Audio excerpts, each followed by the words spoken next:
What's going on, you guys? This is New York Adventurer 1994 here, and today is Tuesday, May 14th, 2024, and I want to talk about what has happened 8 years ago today, and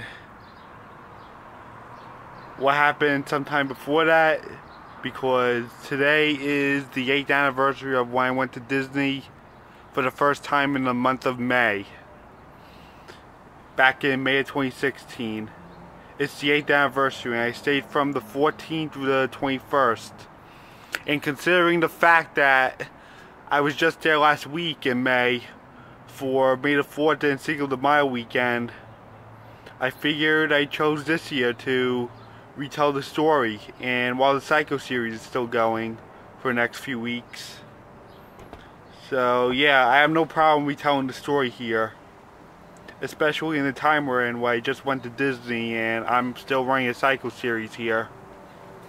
So I'm going to talk about the before events and the during events. So without further ado, let's get started. So it all started out with Mother's Day of 2016, and it was actually Kyle's birthday on Mother's Day, because his birthday fell on a Sunday, and it's May 8th, and it was the second Sunday of May. And as we all know, Mother's Day always falls on the second Sunday in May, so that's why Kyle's birthday fell on Mother's Day that year.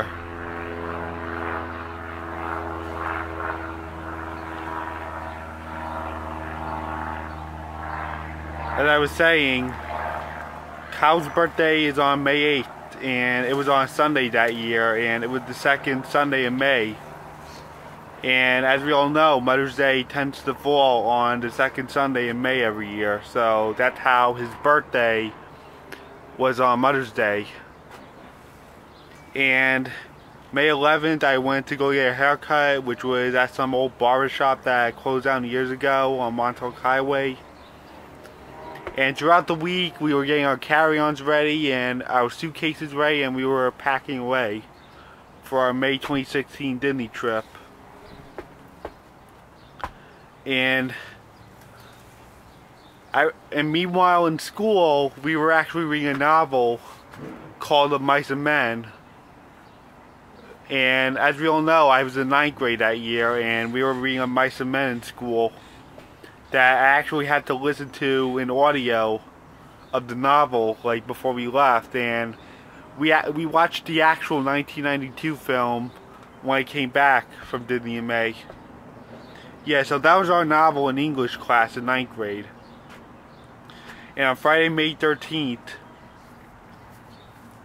I actually begun my tradition where I was watching Blue's Clues early in the morning, like the day before I left for Disney. Yeah, that's actually what started the whole tradition of me watching Blue's Clues and Danny Phantom early in the morning.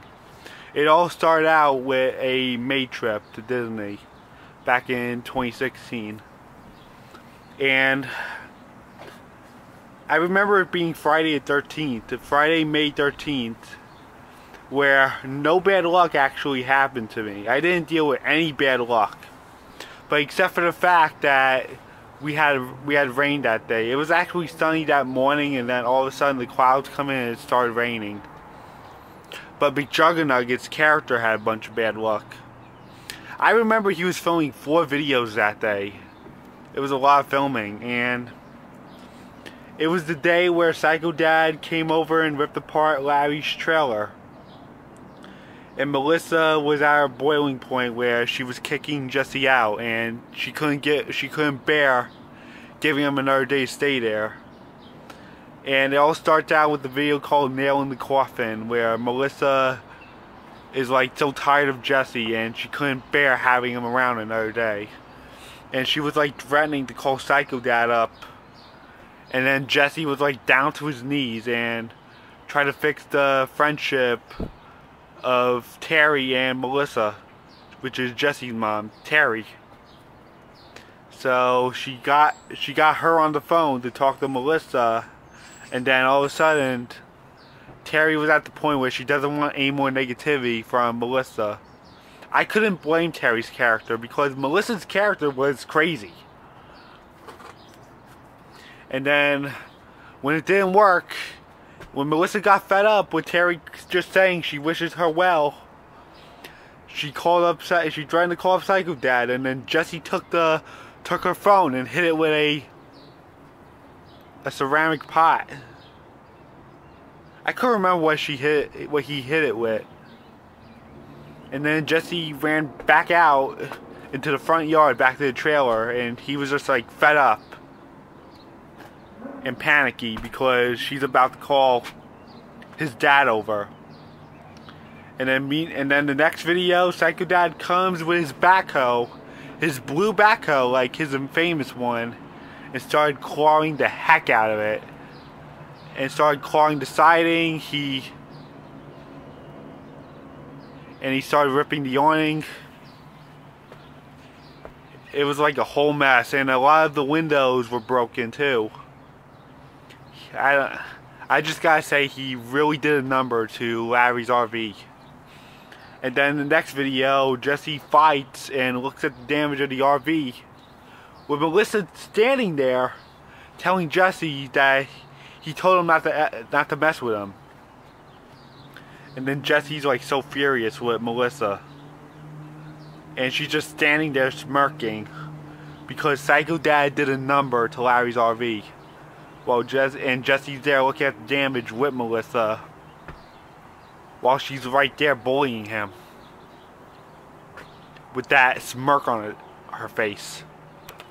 And then Jesse tries to retrieve his car keys, and she's still standing there. And then he heads over to Larry's. And then in the fourth and last video for Friday, May 13th, Jesse was ordered to... In the video before that, after his trailer was destroyed, Psycho Dad ordered Jesse that he had an hour to come home. But Jesse refuses to come home, so he went to Larry's to break the bad news to him. And then in Breaking Point, which is the last video of that day, Jesse was pretty nervous to tell Larry the bad news about the RV. And he goes in and he tells him what happened to the trailer. And then Larry like acts natural, and then he goes into the backyard by the lounge and he throws a beer bottle at the clock, which is his breaking point, and he gets so mad and ends up trying to destroy his whole yard because the trailer was trashed. And Jesse was freaked, and he tried to go after him, but it was no use. Larry just went for a walk, and he grabbed his car keys and left not that long before Jesse crashed on his couch for a night. Oh yeah, enough with... And back to my side. Yeah, I had to bring up McJuggernuggets because that was the same day. The day before I left for Disney was the same day that the trailer was destroyed. The RV. And yeah, while it was raining, we ordered pizza, and I was doing my homework like on the last night before we left for Disney. And I was trying to do get some makeup work. I was trying to get some makeup work done. And I was trying to fill out a study guide because I was getting pulled out of school for a whole week, and I wanted to get a head start on all that and finish it all up before I go to Disney. Which I did. Thank goodness. It was a lot of work, but it was worth it. If you want to get pulled out of school to go to Disney, then this is what you should do. Tell the teacher what work you're going to miss so they can give it to you before you go away, and then you can get a head start on it before you leave. Yeah, that's exactly what I did. And then I went to bed at like 8 o'clock that night. But more bad luck actually had to happen outside of my family. It was the start of the Eastern Conference Finals with the Pittsburgh Penguins and the Tampa Bay Lightning. And Ben Bishop actually got hurt by one of the Pittsburgh players, and he was like on the ground, and they came in with a stretcher and took him off to the hospital, and causing the whole game to pause that night. Yeah, I remember how shocked I was to see that, because Pittsburgh was about to do a number on Tampa Bay.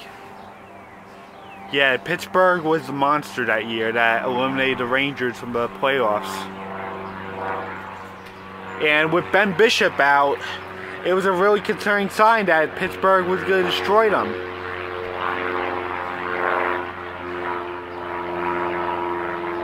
And meanwhile, in the Western Conference, we have two teams that haven't won a Stanley Cup yet, which were the Blues and the Sharks. Well, the Blues did win in 2019, but they didn't have the Stanley Cup with them just yet, because this was 2016. But what's so concerning about Bishop being out from Tampa, which means Pittsburgh is going to destroy Tampa, and which they did weeks later. Yeah, I remember watching that game that night. I remember watching Game 1 of the Eastern Conference Finals the day before I left for Disney in May of 2016, and boy was I so shocked.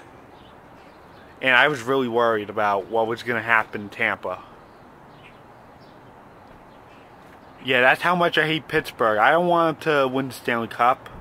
I want them out.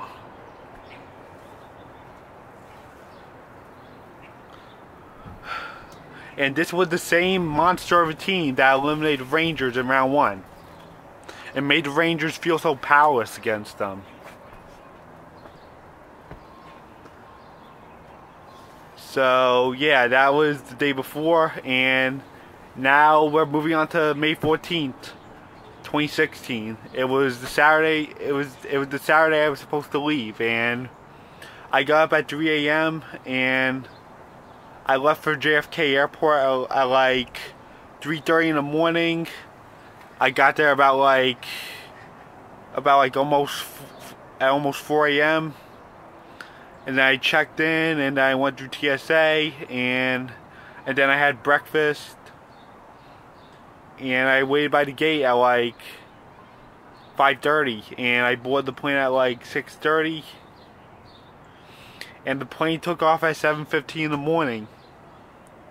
Our JetBlue plane left JFK at like 7:15 in the morning out of Terminal 5, and we were on our 2.5 hour flight to Orlando. And we landed at Orlando at about like 10 o'clock a.m. considering the fact that there was a traffic jam before the plane took off from Kennedy. Yeah, so we were in a traffic jam in New York before the plane took off. And when I got on the Disney Magical Express bus, it was only for me to find out that they were closing the Nickelodeon Hotel. I pretty much saw the construction begin. Like, the building was painted blue, but the Nickelodeon logo was still there. But it was like just the midpoint of them closing. Yeah, they were almost done closing the Nickelodeon Hotel. Like, almost the entire building was painted blue. That the characters were not on the building anymore. Only the Nickelodeon logo was still there, but everything else gone. It was really sad. And just like this past trip, we stayed at the boardwalk for the whole week. And on the first day, we went to the pool and went to Epcot. I'm going to continue to talk about this in the next part.